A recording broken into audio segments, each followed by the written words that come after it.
Let me ask you something honestly. When was the last time you felt deeply interested in something? Not scrolling on your phone, not watching random videos, not killing time. I mean real interest. The kind that makes you forget time for a moment. If you think about it, you might realize it has been a long time. Most people believe this means something is wrong with them. They think they are lazy, or depressed, or just not ambitious anymore. But that belief is false. The problem is not your personality. The problem is not your motivation. And it is not a lack of discipline. Something else is happening quietly inside your brain. And almost no one warned you about it. Your brain is not broken, but it is being trained to feel bored by real life. And once you understand how this happens, everything suddenly makes sense.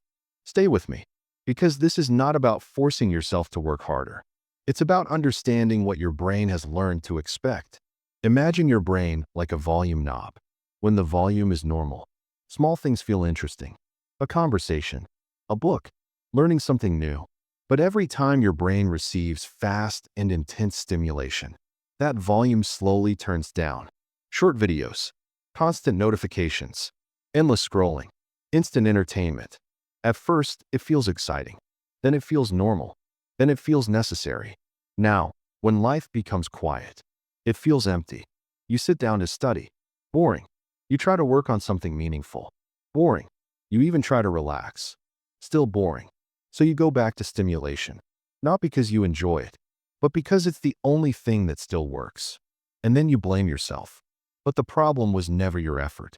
The problem was the environment your brain adapted to. Your brain learned one rule. Fast reward equals pleasure. Real life does not work that way. Real life is slower, quieter, less intense. And that mismatch creates this numb feeling. This is not weakness. This is design. And this is where most advice gets it completely wrong. People tell you to push harder, be disciplined, stay motivated. But pressure does not heal an overloaded system. Let's talk about what's actually happening. The first problem is overstimulation. Your brain is not bored. It is tired. Think about a normal day. You wake up and check your phone.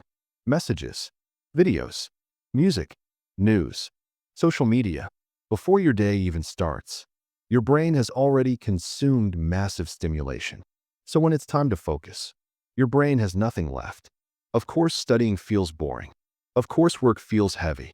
Your brain is already exhausted. A small change helps here. Just one. Create one quiet space in your day. Not a full detox. Not extreme rules. Just one block of time without fast input. No phone. No background noise. No switching. This works because the brain needs contrast. Quiet makes normal things feel interesting again. But even after this, many people still feel stuck. That's because of the second problem. Your brain forgot how to enjoy slow rewards. Learning something new takes time. Progress feels delayed. Results are not instant. But your brain was trained to expect rewards immediately.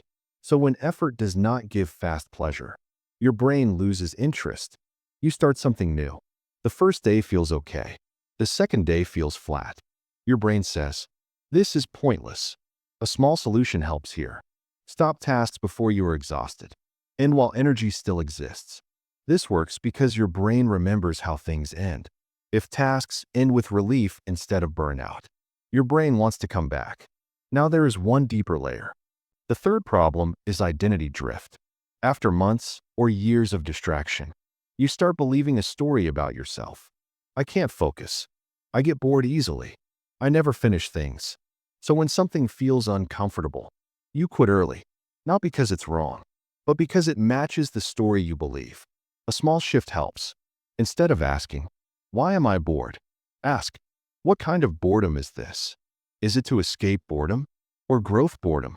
Growth boredom feels flat, but it means your brain is adapting. That discomfort is not danger. It is learning. Still, many people unknowingly make mistakes. The first mistake is waiting to feel motivated. Motivation comes after action, not before.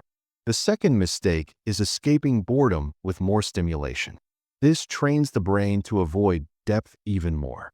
The third mistake is quitting because progress feels slow. Slow does not mean broken.